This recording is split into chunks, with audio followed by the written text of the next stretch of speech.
নবনীরদনিন্দিত কান্তিধারম রসসাগর নাগর ভূপবরং। हरे कृष्णा, दंडवत प्रणाम। हम लोग श्रीमद् भागवतम के सप्तम स्कंद में हैं। चतुर्दश अध्याय चल रहा है। आज हम लोग श्लोक संख्या 8 से कंटिन्यू करेंगे। श्रीमद् भागवतम 7.14.8 ऑनवर्ड्स। यावद् ब्रीयेत जठरम,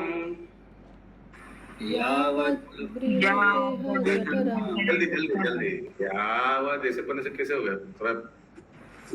तावत् स्वात्वं हि देहिनां, तावत्स्वत्वं हि देहिनाम् अधिकाम्यो अभिमान्यते, अधिकाम्यो अभिमन्येत तस्ते नो दण्डम् अर्हति।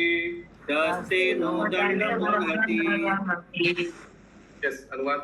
शरीर के पालन हेतु जितने धन की आवश्यकता हो उतने के स्वामित्व का ही मनुष्य को अधिकार रखना चाहिए, किंतु जो इसे अधिक का स्वामी बनने की कल्पना करता है उसे चोर मानना चाहिए और वह प्राकृतिक के नियमों द्वारा दंडनीय है।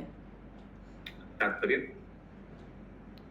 ईश्वर की कृपा से हमें कभी कभी बहुत मात्रा में अन्न मिल जाता है, अतएव सहसा कहीं से अभिदान प्राप्त हो जाता है या परिवार में अप्रत्याशित लाभ हो जाता है। इस प्रकार हमें आवश्यकता से अधिक धन मिल सकता है, तो फिर उसे किस प्रकार खर्च किया जाए? केवल बैंक में बचत बढ़ाने हेतु धन के संग्रह करने की आवश्यकता नहीं होनी चाहिए। श्रीमद् भागवत गीता 16.13 में ऐसी मानसिकता को असुरी कहा गया है। इदम मध्य मया लब्ध मिमं प्रयस्य मनोरथ इदम मस्ति दम अपि में भविष्यन्ति पुनर्धनम। ठीक है प्रभु जी। हाँ ठीक है, भविष्य में पुनर्धनम। असुरी जन सोचते हैं आज मेरे पास इतना धन। आसुरी जन सोचते हैं आज मेरे पास इतना धन है और मेरी योजनाओं में के अनुसार मैं और अधिक धन प्राप्त करूंगा। इस समय मेरे पास इतना है और भविष्य में यह इससे भी अधिक हो जाएगा।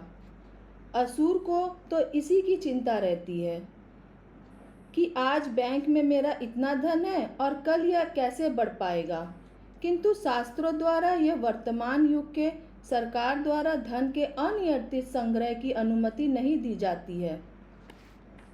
वास्तव में जिसके पास अपनी आवश्यकता से अधिक धन हो उसे इस धन को भगवान श्री कृष्ण में खर्च करना चाहिए।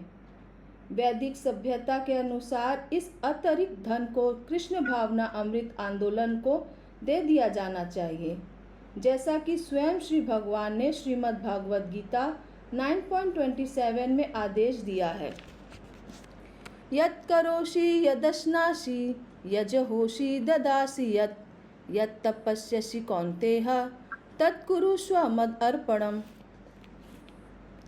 हे कुंती पुत्र, तुम जो भी करो, जो भी खाओ, जो भी भेंट करो तथा दान में दो और जितनी भी तपस्या करो, सब उन सबको मुझे अर्पण के रूप में करो।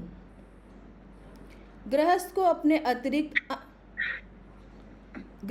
को अपना अतिरिक्त धन कृष्ण भावना अमृत आंदोलन हेतु ही खर्च करना चाहिए।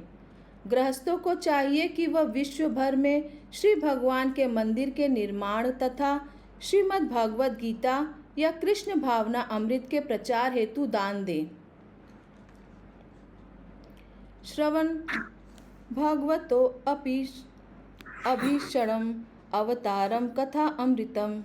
शास्त्रों में, पुराणों में अर्थात अन्य वैदिक साहित्यों में पूर्ण पुरुषोत्तम भगवान के दिव्य कार्यकलापों का वर्णन करने वाले अनेक कथाएं हैं, जिन्हें प्रत्येक को बारंबार सुनना चाहिए। उदाहरणार्थ, मान लो कि हम प्रतिदिन पूरे श्रीमद् भगवत गीता के समस्त 18 अध्यायों का पाठ करते हैं, तो हमें प्रत्येक बार नए व्याख्यान मिलेंगी। दिव्य साहित्य का यही गुण है। इसलिए कृष्ण भावना अमृत आंदोलन मनुष्य को अवसर प्रदान करता है कि वह अपने अतिरिक्त आय को कृष्ण भावना अमृत में प्रयास द्वारा संपूर्ण मानव समाज के लाभ हेतु व्यय करे। हरे कृष्णा।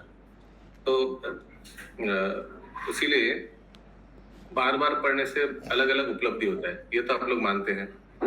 इसीलिए हम लोग एक बार चैतन्य चरितामृतम आगे किया था। अभी मॉर्निंग क्लास में हम लोग फिर से चैतन्य चरितामृतम करने का योजना बना रहे हैं। और इस बार तो हमको लगता है और अच्छा अनुभूति होगा, क्योंकि हम लोग ने चैतन्य चरितामृतम के बाद चैतन्य मंगल भी किया है और भक्ति रत्नाकर भी किया है। तो अभी बहुत अच्छा अनुभूति होगा। तो बहुत जल्दी हम लोग में भी गौर पूर्णिमा क्या बोल रहा हूँ मैं, जन्माष्टमी के शुभ अवसर पर हम लोग चैतन्य चरितामृतम शुरू कर सकते हैं। और 2-4 दिन लगेगा ये श्री हरिनाम चिंतामणि का समाप्त के लिए। यस, आगे। विशेष रूप से भारत में ऐसे सैकड़ों हजारों मंदिर हैं जिन्हें समाज में उन धनी लोगों ने बनवाया है जो ना तो चोर कहलाना चाहते हैं और ना ही दंडनीय होना चाहते हैं। यह श्लोक अत्यंत महत्वपूर्ण है। जैसा कि यह बताया गया है, जो आवश्यकता से अधिक धन का संग्रह करता है वह चोर है और प्राकृतिक के नियमों द्वारा दंडनीय होगा। जो व्यक्ति आवश्यकता से अधिक धन जोड़ लेता है वह अधिकाधिक भौतिक सुविधाओं का भोग करना चाहता है। भौतिकवादी व्यक्ति अनेक कृत्रिम आवश्यकताएं उत्पन्न करते हैं जो धनी उनके प्रलोभन में आकर और अधिक धन संग्रह करने का यत्न करते हैं। आधुनिक आर्थिक विकास की यही विचारधारणा है। प्रत्येक व्यक्ति धनोपार्जन में लगा हुआ है और यह धन बैंक में रखा जाता है। तब बैंक द्वारा यह धन जनता को दिया जाता है। इस प्रकार से चक्र में प्रत्येक व्यक्ति अधिकाधिक धन पाने में लगा हुआ है, जिससे मानव जीवन का आदर्श लक्ष्य खो जा रहा है। संक्षेप में यह कहा जा सकता है कि प्रत्येक व्यक्ति चोर है, अतः वह दंडनीय है। प्राकृतिक के नियमों द्वारा जन्म मृत्यु के चक्र के रूप में दंड मिलता है। कोई भी व्यक्ति भौतिक इच्छाओं से पूर्णतः संतुष्ट होकर नहीं मरता, क्योंकि ऐसा संभव नहीं है। अतएव मृत्यु के समय मनुष्य अत्यधिक दुखी रहता है, क्योंकि वह अपनी इच्छाएं पूरी नहीं कर पाता। तब प्राकृतिक के नियम के अनुसार उसे अन्य शरीर मिलता है, जिससे वह अपने अपूर्ण इच्छाएं पूरी कर सके। वह दूसरा जन्म लेकर दूसरी भौतिक शरीर धारण करके स्वेच्छा से जीवन का ताप यत्र स्वीकार करता है। हरे कृष्णा। हरे कृष्णा। क्वेश्चन अगला श्लोक 9 नंबर। मृगोस्त्र खरा मार्काखु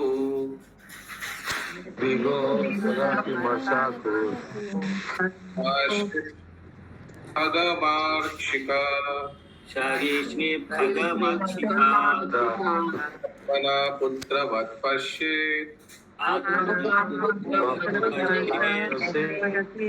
तेषाम् अन्तरां कियत्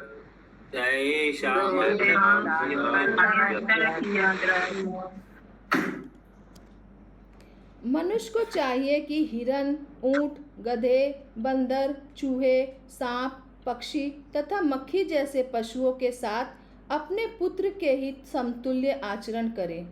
इन निर्दोष पशुओं तथा बच्चों के बीच वास्तव में अंतर ही कितना है। कृष्ण भावना भावित व्यक्ति को पशुओं में तथा अपने घर के अबोध बालकों में कोई अंतर नहीं दिखता। यहाँ तक कि हमारे सामान्य जीवन में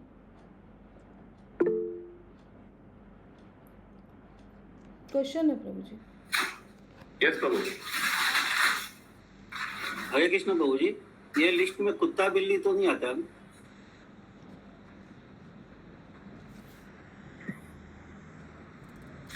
लिस्ट पे तो नहीं दिख रहा है। तात्पर्य पढ़ लेने से क्लैरिटी आएगा। यहाँ तक कि हमारे सामान्य जीवन में भी पालतू कुत्ते या बिल्ली को भी किसी ईर्ष्या के बच्चों के समान माना जाता है। बच्चों की ही तरह बुद्धिहीन पशु भी पूर्ण पुरुषोत्तम भगवान के पुत्र हैं। अतएव कृष्ण भावना भावित व्यक्ति को, चाहे वो गृहस्थ ही क्यों ना हो, बच्चों तथा बेचारे पशुओं में भेदभाव नहीं बरतना चाहिए। दुर्भाग्यवश आधुनिक समाज में विभिन्न योनियों के पशुओं को मारने हेतु अनेक साध्य ढूंढ निकाले हैं। उदाहरणार्थ, खेतों में ऐसे अनेक चूहे, मक्खियाँ तथा अन्य प्राणी होते हैं जो उपज को हानि पहुँचाते हैं।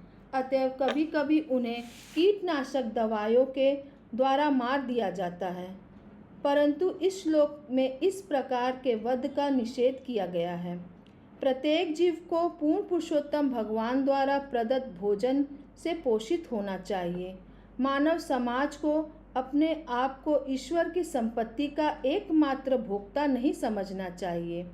प्रत्येक मनुष्य को यह समझना चाहिए कि अन्य समस्त पशुओं को भी ईश्वर की संपत्ति का अधिकार है। इस श्लोक में सांप का भी उल्लेख है, जिसका अर्थ यह हुआ कि गृहस्थ को सर्प से भी ईर्ष्या नहीं करनी चाहिए। यदि प्रत्येक प्राणी श्री भगवान के उपहार स्वरूप अन्य को खाकर संतुष्ट है, तो एक जीव और दूसरे जीव के परस्पर ईर्ष्या किस लिए? आधुनिक काल में मानव समाज में साम्यवादी विचारों के प्रति अधिक उन्मुख रहते हैं, लेकिन हम यह नहीं समझ पाते कि श्रीमद् भागवतम के इस श्लोक में जो कुछ बताया गया है, इससे श्रेयकर कोई अन्य साम्यवादी विचार हो सकता हो। यहाँ तक कि साम्यवादी देशों में भी बेचारे पशुओं का वध बिना विचार किए जाता है। यद्यपि इन पशुओं को भी जीवित रहने हेतु अपना नियत भोजन ग्रहण करने का अधिकार है। हरे कृष्णा। तो कम्युनिस्ट कंट्री में कम्युनिज्म माने सब एक है, तो फिर वहां तो पशुहत्या नहीं होना चाहिए। अगला श्लोक 10 नंबर। त्रिवर्गम नाति कृच्छ्रेण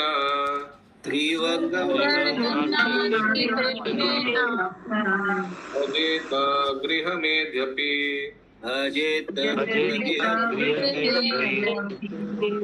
यथा देशं यथा कालम यावद्दैवो अपादितम्।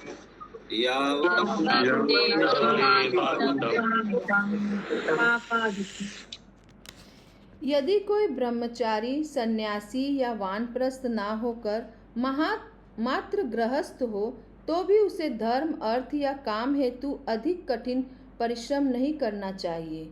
यहाँ तक कि गृहस्थ जीवन में भी स्थान तथा काल के अनुसार न्यूनतम प्रयास से ही कुछ भगवत कृपा से उपलब्ध हो जाए, उसी से अपना जीवन यापन करने हेतु संतुष्ट रहना चाहिए। मनुष्य को अपने आप को उग्र कर्म में नहीं लगाना चाहिए। मानव जीवन के 4 सिद्धांत की पूर्ति होनी चाहिए: धर्म, अर्थ, काम तथा मोक्ष। सर्वप्रथम मनुष्य को विभिन्न विधियों का पालन करते हुए धार्मिक बनना चाहिए और तब अपने परिवार के पालन हेतु एवं अपनी इंद्र की तृप्ति हेतु कुछ धन कमाना चाहिए। इंद्र तृप्ति हेतु सबसे महत्वपूर्ण संस्कार विवाह है, क्योंकि संभोग भौतिक शरीर की प्रमुख आवश्यकताओं में से एक है। यम मैथुन आदि गृहमेधि सुखम ही तुच्छम। मैथुन यद्यपि जीवन के अत्यंत उन्नत आवश्यक नहीं है, लेकिन भौतिक प्रवृत्ति के कारण पशु और मनुष्य दोनों में ही कुछ न कुछ इंद्र तृप्ति की आवश्यकता पड़ती है। मनुष्य को वैवाहिक जीवन की तुष्ट करना चाहिए और अतिरिक्त इंद्र तृप्ति का या यौन जीवन से शक्ति व्यय नहीं करनी चाहिए। जहाँ तक आर्थिक विकास की बात है, यह उत्तरदायित्व तो वैश्य तथा गृहस्थ पर छोड़ा देना चाहिए। मानव समाज को वर्ण या आश्रमों में विभाजित होना चाहिए। ब्राह्मण, क्षत्रिय, वैश्य, शूद्र तथा ब्रह्मचर्य, गृहस्थ, वानप्रस्थ एवं संन्यास। गृहस्थों हेतु आर्थिक विकास आवश्यक है। ब्राह्मण गृहस्थ को अध्ययन, अध्यापन, यजन तथा याजन के जीवन में संतुष्ट रखना चाहिए, अर्थात अध्ययन करना, अन्य प्राणियों को पढ़ाना, पूर्ण पुरुषोत्तम भगवान श्री विष्णु की पूजा विधि सिखाना तथा अन्य लोगों को भगवान श्री विष्णु की या तो देवताओं की पूजा विधि सिखाना। ब्राह्मण को यह कार्य परिश्रमी लिया बिना करना चाहिए, किंतु कुछ व्यक्ति को यह मनुष्य बनाने की शिक्षा दे, उससे वह दान ले सकता है। जहाँ तक क्षत्रियों का संबंध है, वह पृथ्वी के राजा माने जाते हैं और भूमि का वितरण वैश्य के कृषि कार्य, गोरक्षा तथा व्यापार हेतु होना चाहिए। शुद्ध को कार्य करना चाहिए। कभी कभी उन्हें वस्त्र निर्माताओं, बुनकरों, लोहारों, सोनारों इत्यादि के व्यावसायिक कार्यों में लगाना चाहिए या फिर उन्हें अन्न उत्पादन करने में कठिन परिश्रम में लगना चाहिए। ये तो विभिन्न वृत्तिपरक कर्तव्य है, जिन्हें जीवकोपार्जन हेतु मनुष्य को करना चाहिए और इस प्रकार मानव समाज को सरल होना चाहिए। किंतु इस समय प्रत्येक व्यक्ति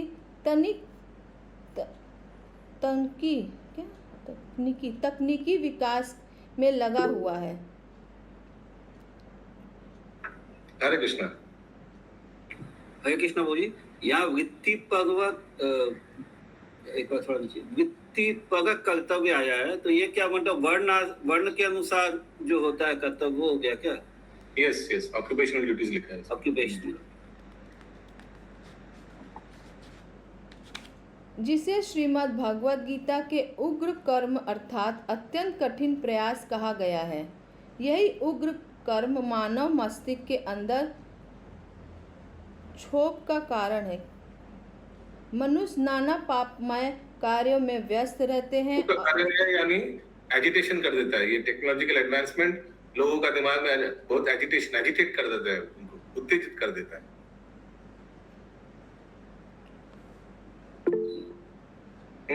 बोलिए प्रभु। उससे मतलब आवश्यकताएं, आर्टिफिशियली आवश्यकताएं बढ़ जाती है। जो नेसेसिटी नहीं है उसको नेसेसिटी समझने लगता है। वो that is extra you are saying.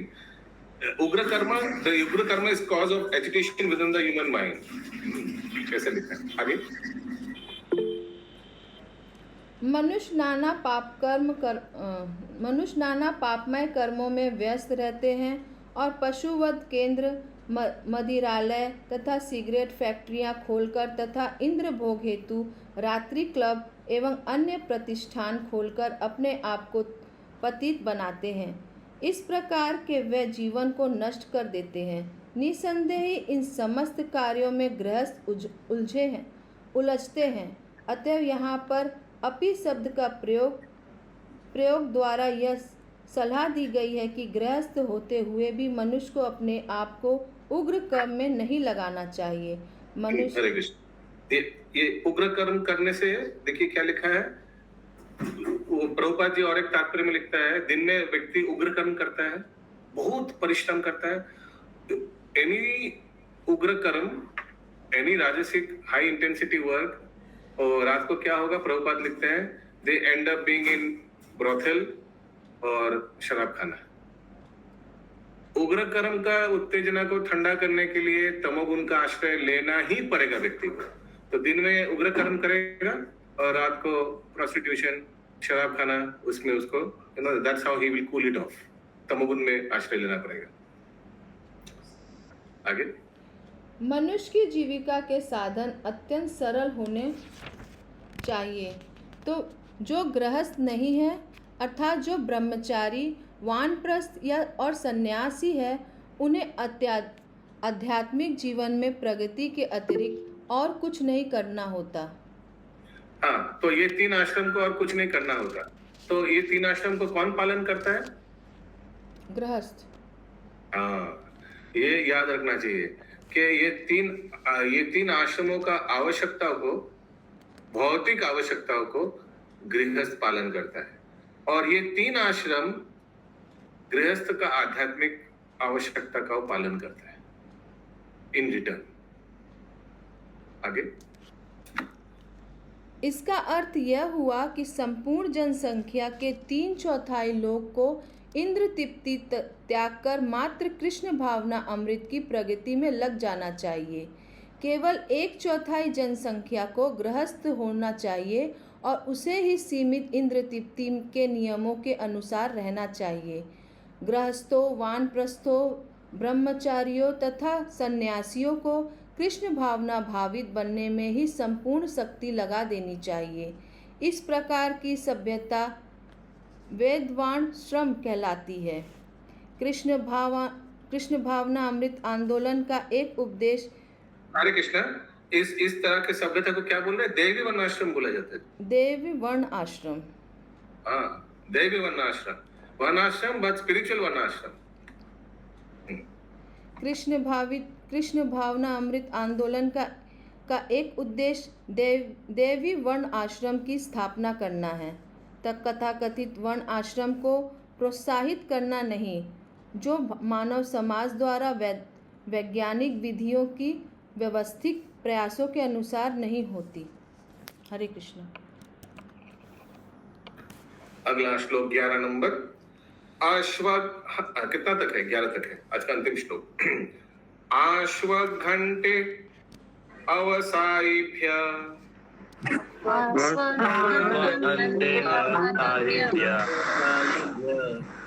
Pressure cooker माता जी थोड़ा म्यूट। कामन संविभजेत यथा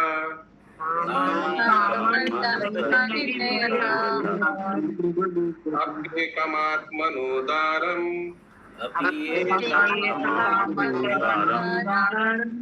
नृणां स्वग्रहो यथा।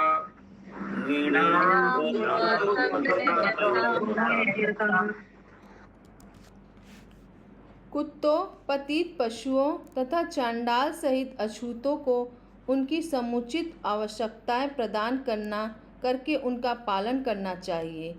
यह आवश्यकताएं गृहस्थों द्वारा पूरी की जानी चाहिए, यहाँ तक कि घर की अपनी उस पत्नी को भी जिससे मनुष्य अधिष्ठता पूर्वक संबंधित होता है। अतिथियों तथा सामान्य जनों में स्वागत के नियुक्त रहना चाहिए।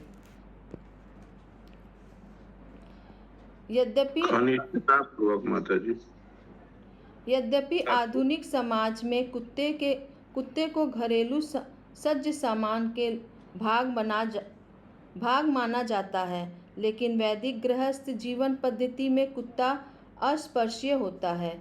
जैसा कि यहाँ बताया गया है, कुत्ते का पालन उचित भोजन देकर किया जा सकता है, लेकिन उसे घर में प्रवेश नहीं किया जाता। शयन कक्ष की बात तो कोसों दूर रही। निम्न जाति के व्यक्ति या अछूत चांडालों को भी जीवन की आवश्यकता प्रदान की जानी चाहिए।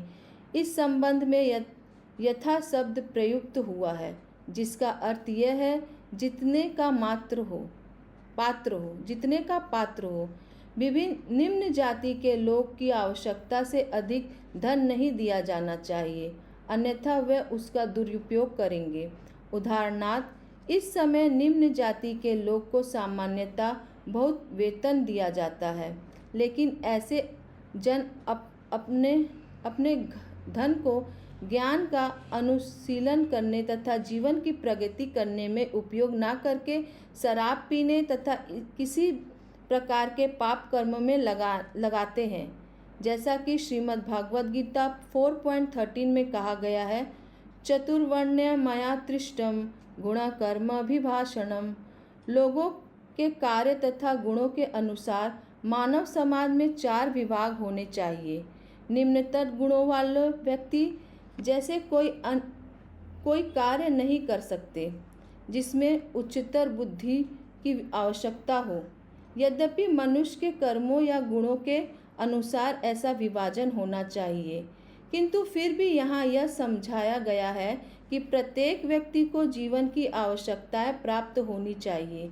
आजकल के साम्यवादी व्यक्ति प्रत्येक व्यक्ति को जीवन की आवश्यकताएं दिलाने के पक्ष में हैं, किंतु वे केवल मनुष्य के बारे में विचार करते हैं, निम्नतर पशुओं के बारे में नहीं।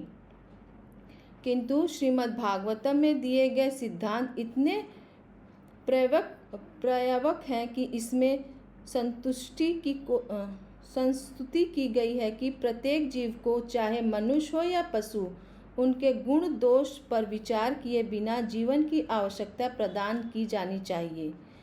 अपनी पत्नी को भी जनता की सेवा हेतु लगाने के पीछे यह भावना होती है कि वह अपनी पत्नी के घनिष्ठ संबंध को अतएव अत्यधिक आसक्ति को धीरे धीरे त्याग दे, क्योंकि इसके कारण वह अपनी पत्नी को अपनी अर्धांगिनी या अपने से अभिन्न सोचता है, जैसा कि पूर्व में ही समझाया गया है।